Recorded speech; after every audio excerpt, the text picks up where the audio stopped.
Hi, everyone. Hope you are doing well. And I hope you are enjoying this time of the year. I want to share something with you today that's been coming up a lot in my conversations with other female practitioners in all our programs, and something that's been coming up a lot for me. There are certain months in the year that I find transformational, that allow me to take almost like a quantum leap forward. And these are usually the months or times of the year that are quite significant for me. I see that in other practitioners as well, the kind of months and times of the year that help you leap forward in your business, in your work, in your self-confidence, in your identity. And there are also other times that the body remembers, like the time when you lost a loved one, the time when you experience some health issue. We have got everything within us that happened to us. It's recorded. Our body is our biography. Everything that we've gone through is still here, still alive within us, because we are alive, breathing, organic beings who are part of this magnificent consciousness, this aliveness of the planet, of the universe, of the source, whatever you call it for yourself. And so one of those times of the year that are really significant for me is February. There are so many things that happened for me in February that are so significant. Another month that is really, or time of the year that is really important to me, is October. And that's because I am an autumn baby. I was born the 5th of October. And so I'm celebrating a lot on the October around that time. And those two times of the year really help me to reflect and step into what's more aligned. I could say step into a different version of me, but it's the same version of me, just with a little bit more alignment, a little bit more shifts, letting go of what doesn't serve me anymore, embracing being more me, embracing more of the direction in which I need to move forward to, where my dreams are. And so if I think about February, in February, for example, I started being fully employed in social care.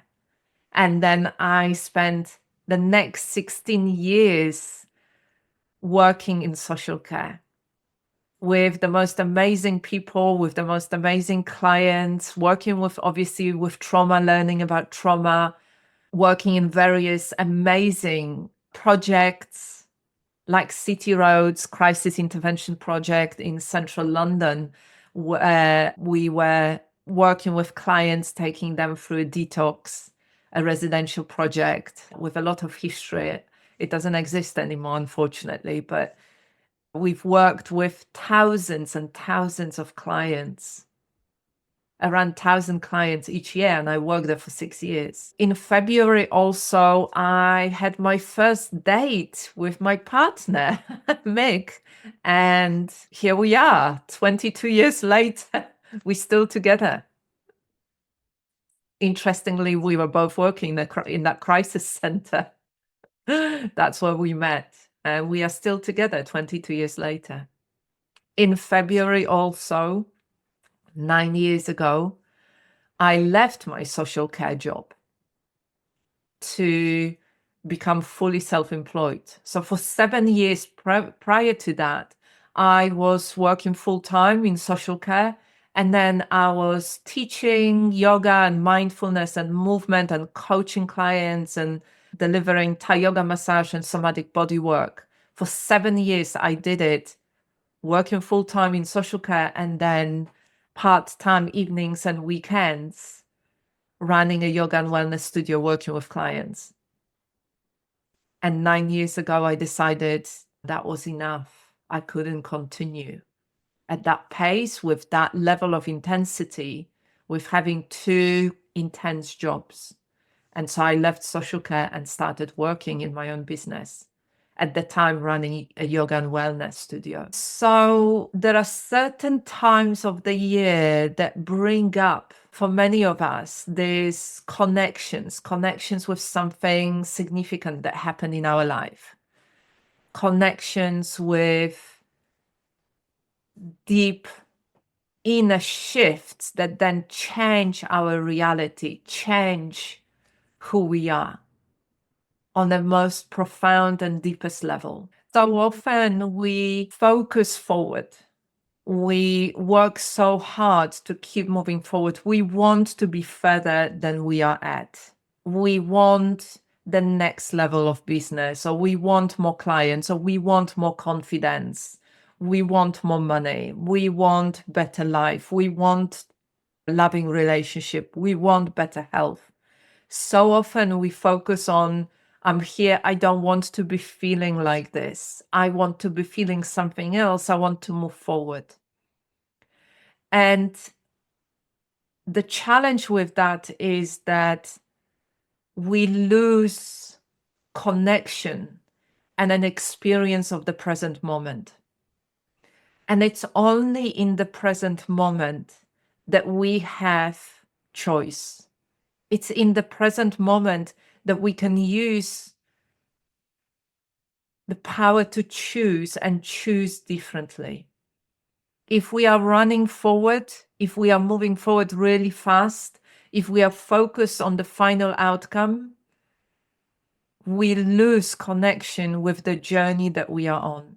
We lose connection with the inner wisdom, the inner knowing that we have within ourselves. And we also lose something really profound, which is acknowledging and honoring what we've already learned, how we healed, who we've become, because we've been on this journey moving forward. So I hope that makes sense. Think about this for a moment. If you are just running forward, if you're just focused on some time in the future, I just want to feel better. I don't want to feel how I am feeling. I don't want to have the business that I have right now. I want to have a different kind of business, maybe like somebody out there that we see who we perceive to be successful. Or I want to be a different kind of person than I am. Then we lose connection with what is here already.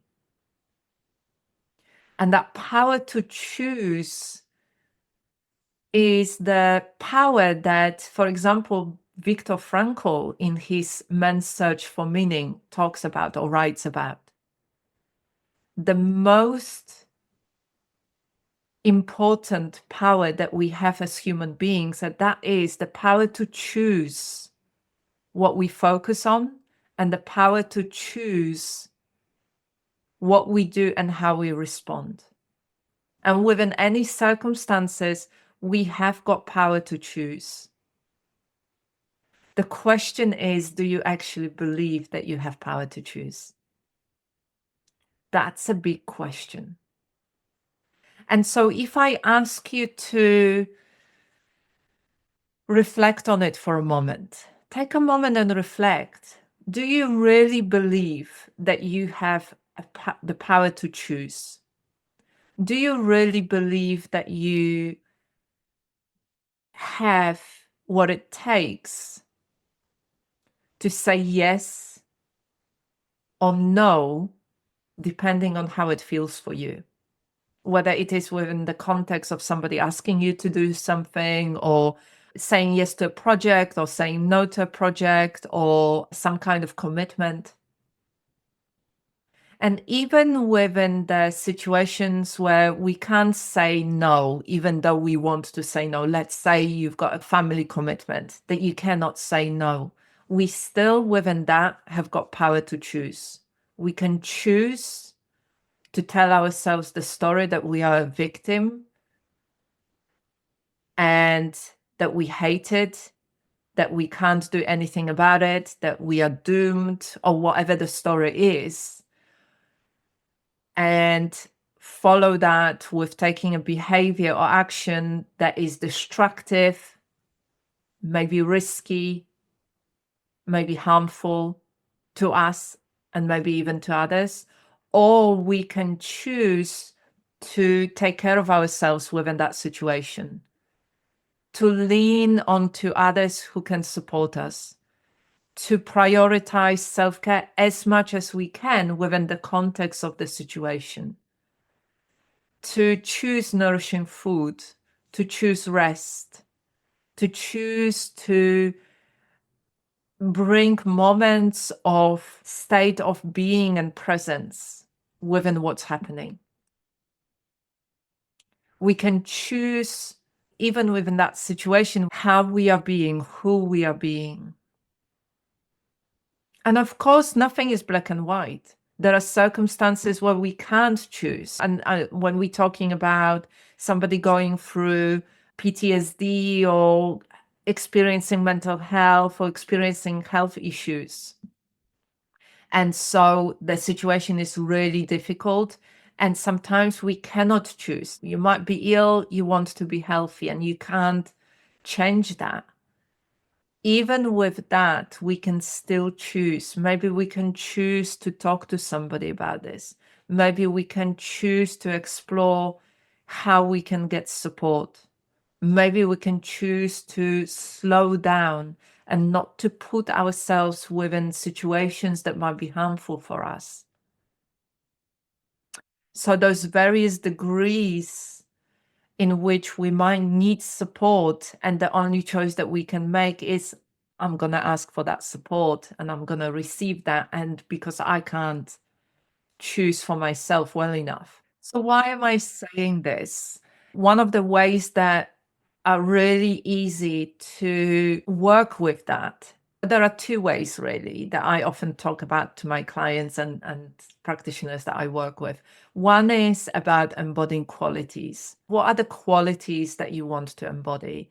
If you want to embody the quality, for example, of joy, this is one of the explorations that we had with one of the practitioners. What does joy mean to you?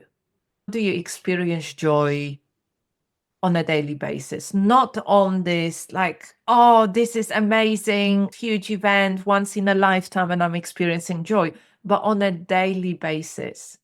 What helps you to experience and embody a sense of joy in your life? So it could be something really simple. For me, it's making a cup of tea just the way that I like it. And I like it as a Earl Grey tea with organic unsweetened soya milk. And sitting down in my garden or on my sofa or in my conservatory and taking few breaths, feeling unhurried, feeling present, maybe moving my body a little bit and then enjoying my cup of tea. A pure sense and embodiment of joy in that moment. Available is that to me. It's very available. It's not some kind of thing that is dependent on other people, on the planets aligning, or anything like that. It's simply me coming back to that sense of joy in the moment. And there are many other examples. For me, a sense of joy is going out in the morning for a walk with my dog Oscar. Early morning walk.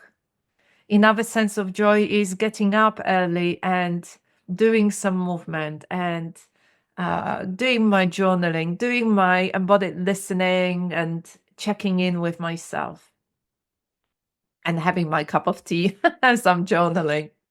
Can you see how just making it really normal, I'm normalizing this kind of behavior.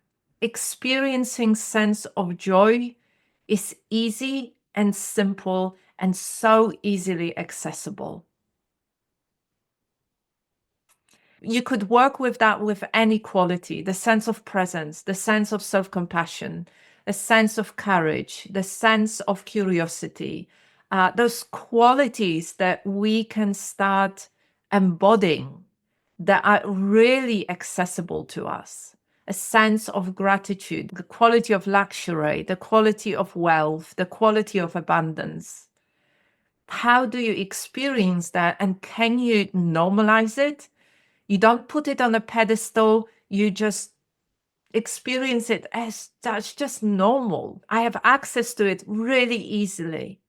You can do it with a sense of peace. You can do it with a sense of love, that felt experience, felt sense of that quality. And so by doing that, we're changing the state, we're shifting the state, we're shifting how we are feeling, who we are being. And it becomes so normal for us. We start living in that space more and more and more on a daily basis. So even when we get thrown, even when I get upset and I go into a sense of freeze or shutdown, that sense of hopelessness, I don't know what to do. I don't get stuck in there because I know, okay, yes, I could stay here, and I used to stay there for weeks or months. But do I want to? No, I don't want to stay there. Okay, it's like I stayed in it long enough. It's been like a couple of hours. Like I've been marinating in it. Let's come out of it. Let's, what else is accessible to me? We're creating those neural pathways in our brain. We change the state, physiological and nervous system state, and then we create a different story. So when we bring all of it together, the magic happens. We start living in that space more, for longer. It becomes this sense of, well, of course I know how to connect with joy, and I cultivate joy. I cultivate the sense of spaciousness. I cultivate the peace of mind. I cultivate self-love, self-compassion. It's just normal. It's not something special, saved for special occasions. It's just normal. And so that's one way that you can do that. Working with embodying qualities. Qualities, like if I think about successful business owner, female business owner, what are the qualities that I want to cultivate as a successful business owner? A sense of having time and space, time to think, time to process, time to create, time to connect with others, time to work on the projects that I love.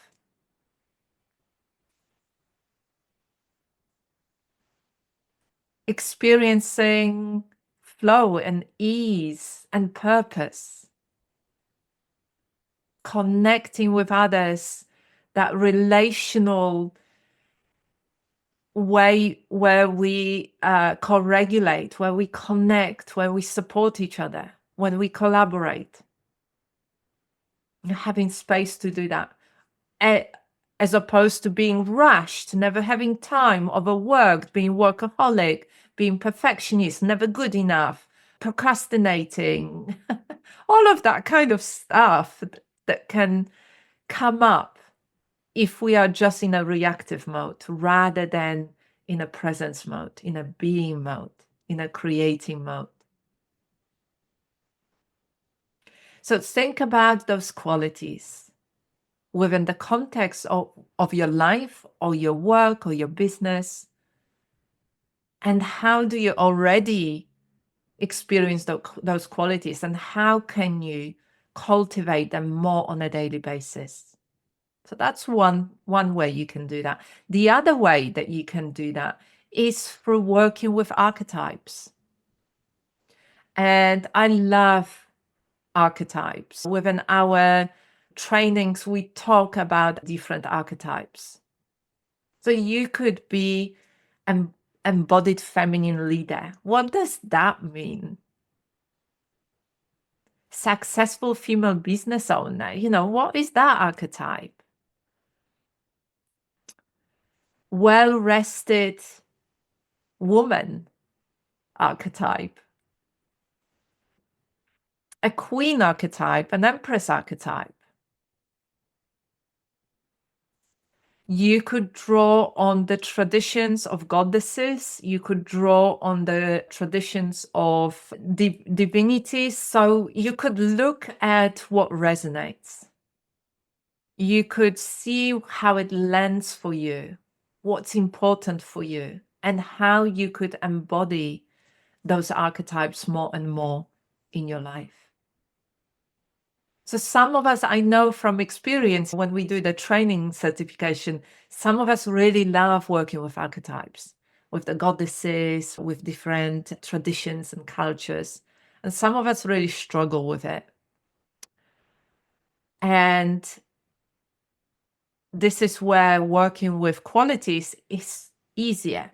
Sometimes it's easier because they simpler in their approach.